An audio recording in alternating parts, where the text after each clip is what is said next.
Bon matin tout le monde.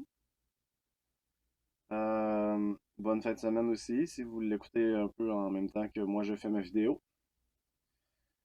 Euh, je veux faire une très courte vidéo là sur un truc qui pour moi c'est très important.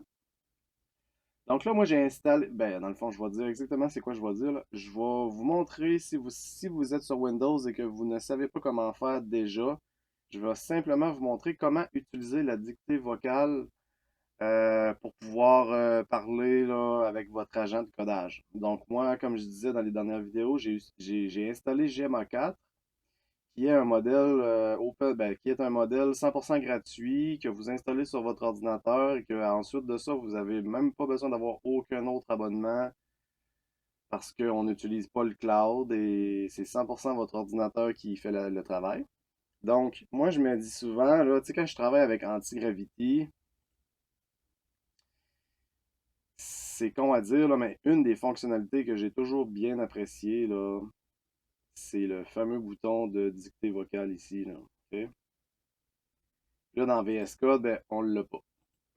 Bon. Il y a probablement toutes sortes de. Il y a probablement toutes sortes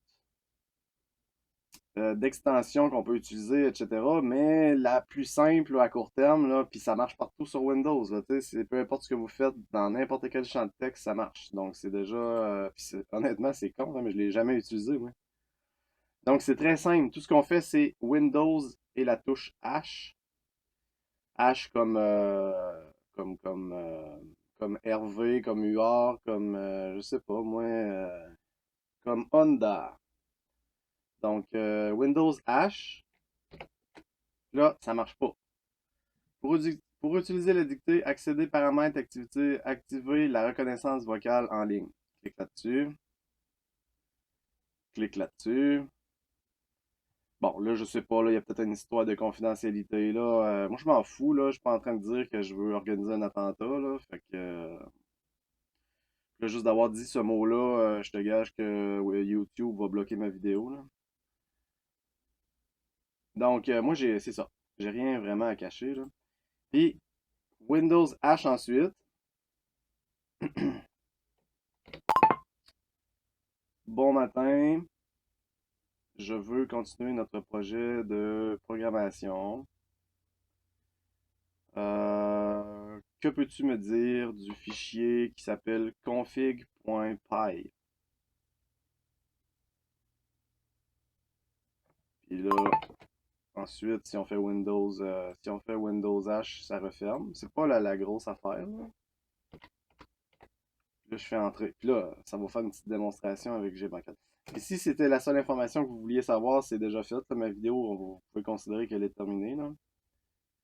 Moi, je continue de tester Gmac4.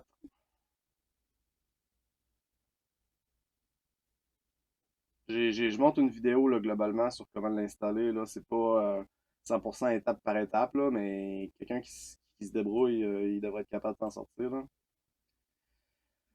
Puis la prochaine étape, peut-être, ça va être de savoir si je peux faire de la lecture à haute voix. Donc, config.py, la mat3. Là, elle, d'après moi, elle est pas pantoute dans le bon projet. Là. Ah bah oui.